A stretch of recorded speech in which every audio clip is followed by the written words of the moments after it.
This story dates back to the year 1985 as told by my father. He had joined the water supply department recently and was posted in this place where a dam project was in progress. The location was extremely remote and was almost a forest area.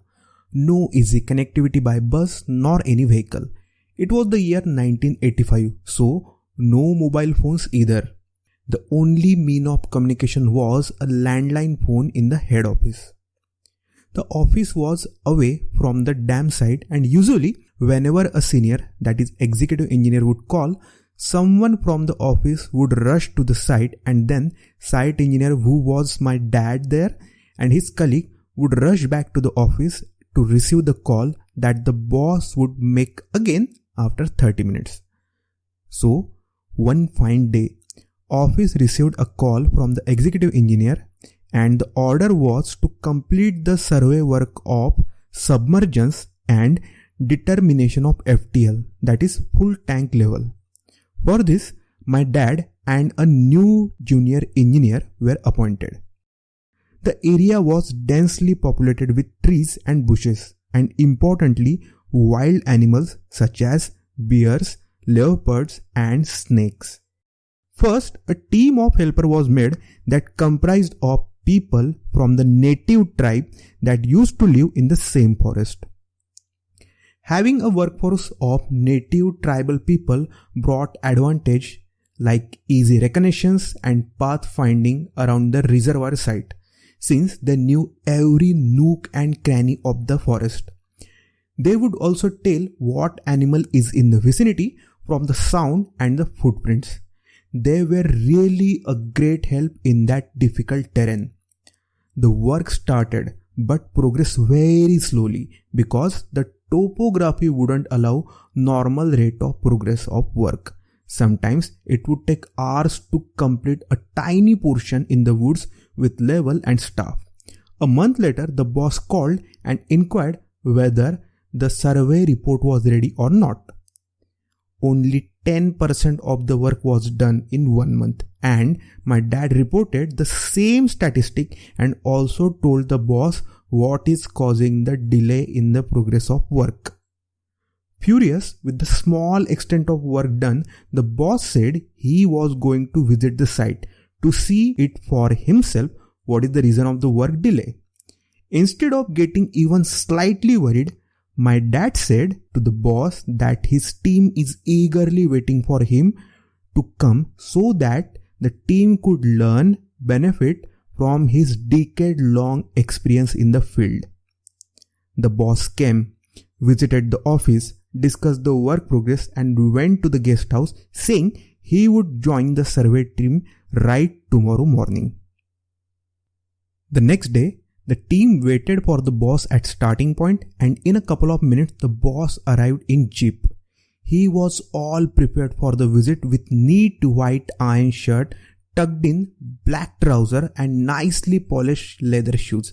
Seriously, who goes to field visit in such attire? So, the team marched into the jungle, and the first sentence the boss uttered was why there were so many members in the team. 2 surveyors and 2 helpers could get the leveling survey done, and why every helper had a ranging rod with them.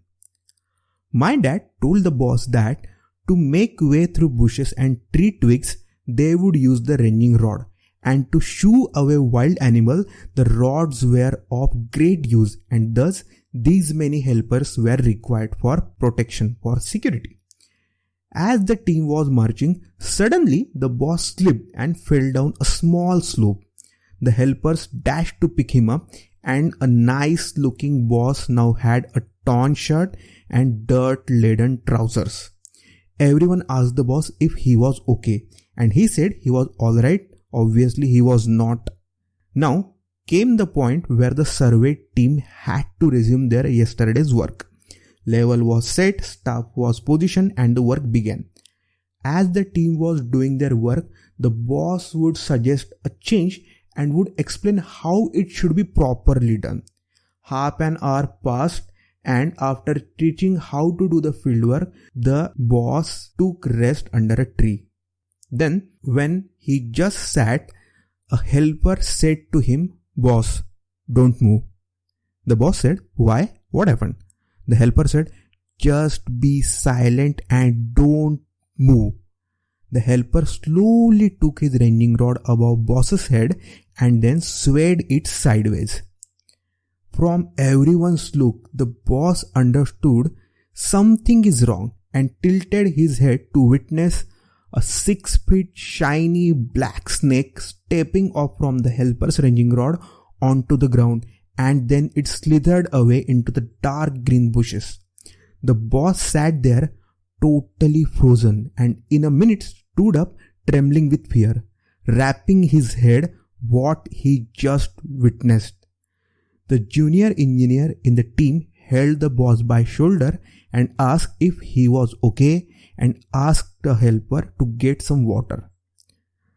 The boss gulped a whole glass of water and then said it was a narrow escape and thanked the helper who had spotted the snake and got rid of it.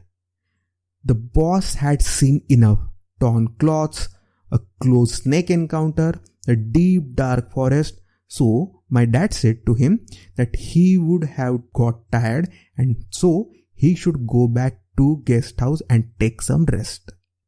The boss agreed instantly and said he would meet them at the guest house for dinner and then started to walk away. Dad stopped him and said, "Sir, stop. Don't go alone." To which the boss said, "Hey, I know the path, it's not that far." Dad said, "Sir, no, not for the path, but the bears and leopards' footprints were spotted last week. Do take 2 helpers with you." And the boss' reply was, "Why 2 helpers? Just send one, no?" To which Dad said, "Sir, he would come back to the station alone. What about his safety on the return journey? Please take 2 helpers along with you." The boss agreed and the trio headed to where the jeep was parked. In the evening at the dinner, the boss, my dad and his colleague discussed regarding the probable time span that was required for the survey work to be completed.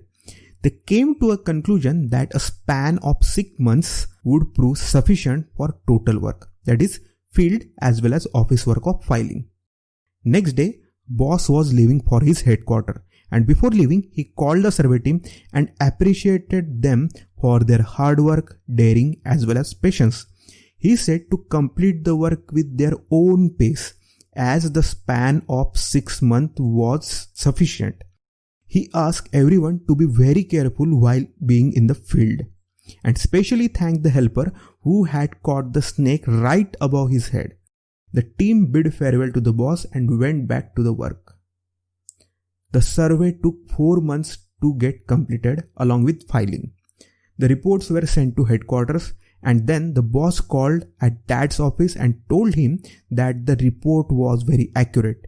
He also mentioned that he was very happy for the work being completed 2 months before the deadline and appreciated the whole team. So, this is how the survey with bears, leopards and snakes, and yes, with the boss, was completed. Moral of the story: when your boss underestimates your hard work, just introduce him to have a small bite of what you do. I will see you in another story. Till then, take care. Bye bye.